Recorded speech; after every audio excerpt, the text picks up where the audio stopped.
नमस्कार, स्वागत छ आयोग तयारीमा। आज हामी 2083 साल श्रावण 27 गते गोरखापत्रमा प्रकाशित महत्त्वपूर्ण वस्तुगत प्रश्नोत्तरहरू हेर्नेछौँ। लोकसेवा तथा अन्य प्रतिस्पर्धात्मक परीक्षाको तयारीका लागि भिडियो अन्त्यसम्म हेर्नुहोस्। अब सुरु गरौँ। क्वेसन नम्बर 1, नेपाल क्रिकेट सङ्घ क्यानले नेपाली एक दिवसीय टोलीको नयाँ कप्तान कसलाई नियुक्ति गर्यो? सन्दीप लामिछानेलाई गर्यो। विक्रम सम्वत 2083 साउन 25 गते उहाँ दोस्रो पटक राष्ट्रिय टोलीको कप्तान बन्नुभयो। नेपाल क्रिकेट सङ्घ क्यानले ज्ञानेन्द्र मन्त्रको स्थानमा पहिलो पटक 2018 मङ्सिर 29 गते उहाँलाई राष्ट्रिय टोलीको कप्तानमा नियुक्ति गरेको थियो। रोहित पौडेलले 4 वर्ष नेपालका लागि कप्तानी गर्नुभएको थियो। उहाँको कप्तानीमा नेपालले ओडिआईको मान्यता जोगाउनुका साथै विश्वकप छनौट र 2 पटक टी20 विश्वकप खेलेको थियो। क्यानले टी20 आईको कप्तानमा अलराउन्डर दिपेन्द्र सिंह ऐरीलाई यसअघि नै नियुक्ति गरेको छ। अन्तर्राष्ट्रिय भलिबल महासङ्घ FIVB को विश्व वरियतामा नेपाली पुरुष भलिबल टोली कतिौँ स्थानमा रहन सफल भएको छ? 83औं स्थानमा। अन्तर्राष्ट्रिय भलिबल महासङ्घको विश्व वरियतामा नेपाली पुरुष भलिबल टोली 57 स्थानको छलाङ मार्दै 83औं स्थानमा प्रवेश गर्न सफल भएको। यस ऐतिहासिक उपलब्धिसँगै नेपालले आगामी दिनमा एसियाली च्याम्पियनसिपदेखि ओलम्पिक छनौटसम्मका साथै FIVB र ABCले आयोजना गर्ने आधिकारिक तथा छनौट प्रतियोगितामा प्रतिस्पर्धा गर्ने अवसर प्राप्त गरेको। क्वेसन नम्बर 3, नेपाल राष्ट्र बैङ्कद्वारा केन्द्रीय बैङ्क डिजिटल मुद्रा CBDC सम्बन्धी अवधारणा-पत्र कहिले सार्वजनिक गरेको हो? विक्रम सम्वत 2083 साउन 24 मा। डिजिटल करेन्सी प्रयोगले 5 वर्षमा 50% नोट छपाई घटी रु 4 अर्ब 73 करोड बचत र पुँजीगत खर्चमा टेवा पुग्ने जनाइएको। जाली नोटको जोखिम घट्ने र सुरक्षित डिजिटल भुक्तानी सुविधा आम नागरिकले सहज रूपमा चलाउन सक्ने डिजिटल मुद्रा। क्वेसन नम्बर 4, दोस्रो बागमती कार्ययोजना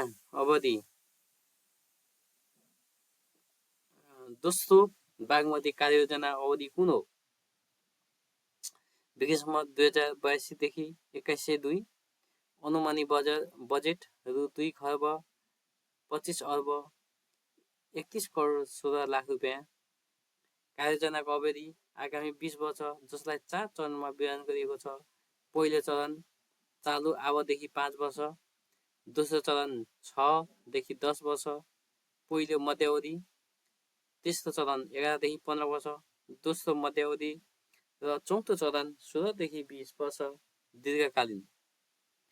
समेटेको क्षेत्र बागमती र यसका सहायक नदीको जलधार क्षेत्रले ओगटेको 314.2 वर्ग किलोमिटर क्षेत्र। क्षेत्रगत वर्गीकरण जलधार पर्यावरण र शहरी वृद्धि परिप्रेक्ष्य कारणमा सुरक्षित क्षेत्र, उपशहरी क्षेत्र र शहरी क्षेत्र गरी 3 भागमा वर्गीकरण। संरक्षित क्षेत्र, उपशहरी क्षेत्र र शहरी क्षेत्र गरी 3 भागमा वर्गीकरण।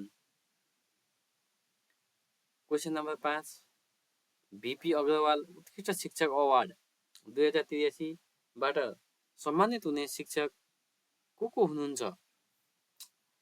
अञ्जना महर्जन नेपाली, मङ्गल मावि कीर्तिपुर, शर्मिला प्रधान अङ्ग्रेजी, मङ्गल मावि कीर्तिपुर, राजकुमार कँडेल गणित, नारायणी नमुना मावि चितवन, प्रकाश आचार्य सामाजिक अध्ययन श्रम राष्ट्रिय मावि टुसाल काठमाडौँ।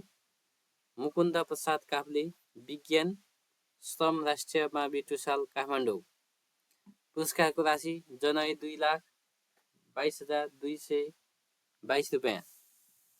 पुरस्कार प्रदान गर्ने संस्था VP Agarwal science foundation. Nepal पत्रकार महासङ्घको समन्वयमा जापानको टोकियोमा आयोजित FNJ ग्लोबल मिडिया सम्मेलन 2026 ले कति बुँदे टोकियो घोषणापत्र जारी गर्यो। 9 बुँदे। नेपाल जापान कूटनैतिक सम्बन्धको 70औं वर्षगाँठका अवसरमा आयोजित सो सम्मेलनमा प्रेस तथा अभिव्यक्ति स्वतन्त्रताको संरक्षण, श्रमजीवी पत्रकारका अधिकारको कार्यान्वयन र प्रवास पत्रकारिताको संस्थागत सुदृढीकरण मुख्य विषय रहेका महासङ्घ जापान शाखाको कार्यालय, सबै वैदेशिक शाखाको सहआयोजना तथा नेपाल अमेरिका र नेपाल अस्ट्रेलिया पत्रकार महासङ्घको सहकार्य, प्रवासमा रहेका पत्रकार ज्ञान शिल्पलाई नेपालको पत्रकारिताको विकासमा उपयोग गर्ने प्रतिबद्धता, विदेशमा कार्यरत पत्रकारको सम्मानार्थ FNJ ग्लोबल पत्रकारिता पुरस्कार स्थापना गर्ने निर्णय। क्वेसन नम्बर 7, नेपाली काङ्ग्रेसका वरिष्ठ नेता तथा पूर्व उपप्रधानमन्त्री गोपाल मान श्रेष्ठको निधन कहिले भएको हो। विक्रम सम्वत 2083 साउन 12मा। क्वेसन नम्बर 8, संयुक्त अरब इमिरेट्स UAE ले आफ्नो 59 वर्ष लामो सदस्य त्याग गर्दै पेट्रोलियम पदार्थ निर्यात गर्ने देशहरूको सङ्गठन ओपेक र ओपेक प्लसबाट कहिले बाहिरिएको हो। सन् 2026 मे 1, सन् 2026 को अप्रिल 28मा बाहिरिने घोषणा गरेको थियो। करिब 6 दशक लामो आबद्धता अन्त्य गर्दै UAE ओपेकबाट बाहिरिने ठुलो अर्थतन्त्र भएको पहिलो खाडी राष्ट्र बनेको छ, जसले विश्व ऊर्जा राजनीतिमा नयाँ तरङ्ग ल्याएको हो। ओपेकले तोकेको कूटनीतिक उत्पादन कोटाभन्दा आफ्नो क्षमता अनुसार तेलको उत्पादन बढाएर आर्थिक लाभ लिने र राष्ट्रिय हितलाई प्राथमिकता दिने दीर्घकालीन रणनीतिक स्वरूप UAE यो कदम चालेको हो। UAE को यो बहिर्गमनले विश्व बजारमा ओपेकको पकड तथा मध्यपूर्वी ऊर्जा समीकरणमा प्रभाव पार्ने विश्लेषकको ठम्याइरहेको। क्वेसन नम्बर 9, सिङ्गापुरमा सम्पन्न एसियन गेम्स पुरुष T20 छनौट प्रतियोगितामा को उपाधि जित्ने राष्ट्र कुन हो। नेपाल 19 रनले विजयी। खेल सञ्चालन मिति सन् 2026 मे 31 देखि जुन 8। आयोजक सिङ्गापुर सिङ्गा ओभल मैदानमा हङकङले दिएको 189 रनको लक्ष्य पछ्याउने क्रममा नेपालले 11.3 ओभरमा 2 विकेट गुमाएर 114 रन बनाएको अवस्थामा वर्षाले खेल रोकिएको थियो। यो समयमा DLS नियमअनुसार नेपाल 19 रनले अगाडि रहेकाले विजेता घोषणा भएको।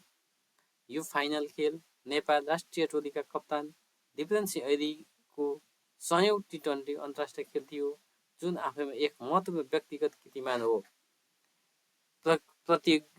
प्रतियोगितामा उत्कृष्ट लयमा रहेका कुशल भुतेले फाइनलमा 40 बलमै 8 चौका र 3 छक्का सहित 65 रन बनाउनुभयो। यसै छनौट प्रतियोगितामा उहाँले 2 शतक प्रहार गर्नुभयो।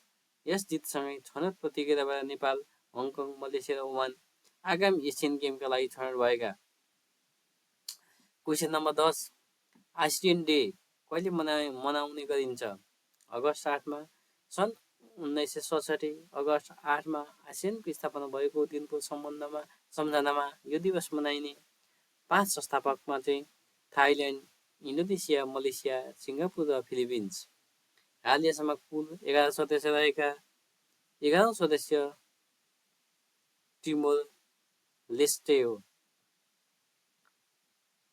Question number 11, Saudi Arabia, Pakistan र टर्की बीच सामूहिक सुरक्षा र प्रतिरोधात्मक क्षमता बलियो बनाउने उद्देश्यका साथ मक्का संयुक्त रक्षा सम्झौता कहिले भएको हो? सन् 2026 अगस्त 7 सम्झौता अनुसार कुनै एक सदस्य राष्ट्रमाथि हुने आक्रमणबाट तिनै राष्ट्रमाथिको आक्रमण मानिने व्यवस्था गरिएको। बाल्टिक सागर पौडिएर पार गर्दै ऐतिहासिक कीर्तिमान कायम गर्ने पौडीबाज को हुन्? बार्तोमेई कुस्कोस्की पोल्यान्डका पौडीबाज। उहाँले बाल्टिक सागरमा लगातार 56 घण्टासम्म पौडी खेल्दै करिब 160 किलोमिटर सो ऐतिहासिक कीर्तिमान कायम गर्नुभएको। उहाँ स्विडेनदेखि पोल्यान्डसम्म बाल्टिक सागर पौडी खेलेर पार गर्ने पहिलो व्यक्ति बन्नुभएको।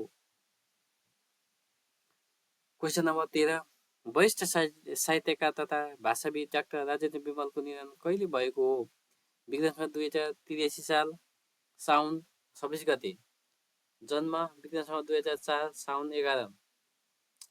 योगदान तथा विधा नेपाली, मैथिली, हिन्दी र अङ्ग्रेजी, कथा, कविता, गीत तथा अन्य। चर्चित कृति तथा पाठ्यक्रम विपातिया 1963, पहिलो कथा हम्सा चलल परदेश, मैथिली टेलिफिल्म यी हमरे कथा थिक, इतिहास घाउ डाक्टर विमलका कथाहरू, फिस्टी रानी, कसनार के पेट, 15 वर्षको उमेरमा, बन्धनबाट मुक्ति र लङ्का दहन पाठ्यक्रममा समावेश। पुरस्कार तथा सम्मान जगदम्बा पुरस्कार 2066, नेपाल विद्यापति भाषा साहित्य पुरस्कार पहिलो प्राप्त कला मधुपर्क सम्मान 2076। क्वेसन नम्बर 14, परराष्ट्र मन्त्रालयद्वारा प्रमाणमा आधारित बाह्य अनुसन्धान तथा अध्ययनलाई मन्त्रालयको नीतिगत छलफलमा प्रत्यक्ष रूपमा समावेश गर्ने उद्देश्यका साथ सञ्चालन गरिएको फोरम कुन हो? MOFA knowledge forum. सुरुवात विक्रमसम्वत 2083 साउन 20 मा सञ्चालन गर्ने निकाय परराष्ट्र मन्त्रालय, नेतृत्व परराष्ट्र मन्त्री शिशिर खनाल, सञ्चालन अवधि महिनामा एक पटक, मासिक कार्यक्रम। क्वेसन नम्बर 15, जापानको आइएचजी र नागोयामा हुने 20औं अन्तर्राष्ट्रिय 20औं एसियाली खेलकुदमा नेपालमा सहभागी हुने खेलको सङ्ख्या कति रहेको छ? 22 खेल। प्रतियोगिता सञ्चालन मिति 3 देखि 18 असोज 2083। तदनुसार सन् 2026 सेप्टेम्बर 19 देखि अक्टोबर 4 सम्म आयोजक राष्ट्र सहर भनेको आइची र नायोगा, जापान। नेपालबाट सहभागी हुने खेलाडी सङ्ख्या 136 जना, 80 पुरुष, 56 महिला। चीनको हाङजाओमा भएको 19औं एसियाली खेलकुदमा नेपालले एक रजत करातेकी एरिका गुरुङ र एक काश्य महिला कबड्डी प्राप्त गर्न सफल भएको। क्वेसन नम्बर 16, जनताको हितभन्दा माथि कुनै पनि राजनीतिक उद्देश्य हुन सक्दैन भन्ने नेपाली राजनीतिज्ञ को हुन्? पुष्पलाल श्रेष्ठ। क्वेसन नम्बर 17 मा कोलम्बियामा ठुलो जनधनको क्षति हुने गरी शक्तिशाली भूकम्प कहिले गयो? सन् 2026 अगस्त 10 मा 7.4 म्याग्निच्युडको शक्तिशाली भूकम्प गएको। केन्द्रबिन्दु र गहिराई सान होसे डेल पाल्मार चोको क्षेत्र, गहिराई 107 किलोमिटर। राष्ट्रपति अबेलार्दो दे ला एस्प्रिएल्लाद्वारा देशभर सङ्कटकाल घोषणा। America, Israel, France, Mexico, Chile लगायतका राष्ट्रद्वारा सहयोगको प्रतिबद्धता। नेपाल क्रिकेट सङ्घ क्यानले दोस्रो नेपाल प्रिमियर लिग तेस्रो नेपाल प्रिमियर लिग एनपिएल 2026 को आयोजनाको लागि तय गरेको मिति कुन हो? विक्रमसम्वत 2083 कार्तिक 9 देखि मङ्सिर 5। सन् 2026 अक्टोबर 1926 देखि नोभेम्बर 21 सम्म। क्वेसन नम्बर 19 विश्व आदिवासी दिवस कहिले मनाउने गरिन्छ? अगस्त 9। हाम्रो भाषा, हाम्रो संस्कृति, हाम्रो पहिचान भन्ने मूल मर्मका साथ 32औं विश्व आदिवासी दिवस सन् 2026 अगस्त 9मा मनाइएको। सन् 1994 डिसेम्बर 23 को संयुक्त राष्ट्र सङ्घ महासभाको नियमअनुसार यो दिवस मनाउन थालिएको। आजको लागि यति नै। आशा छ आजका वस्तुगत प्रश्नोत्तरहरू तपाईँहरूको लागि परीक्षा तयारीका लागि उपयोगी हुनेछन्। तपाईँ कुन पदका लागि तयारी गर्दै हुनुहुन्छ? कमेन्टमा लेखेर हामीलाई जानकारी दिनुहोस्। तपाईँहरूको रुचि र आवश्यकता अनुसार हामी सम्बन्धित सन्दर्भ सामग्री तथा उपयोगी अध्ययन सामग्रीहरू आगामी भिडियोमा प्रस्तुत गर्नेछौँ। भिडियो उपयोगी लाग्यो भने लाइक, सेयर र सब्सक्राइब गर्न नभुल्नुहोला। फेरि अर्को उपयोगी सामग्री साथ भेटौँला। धन्यवाद। तपाईँको सफलताको लागि हार्दिक शुभकामना।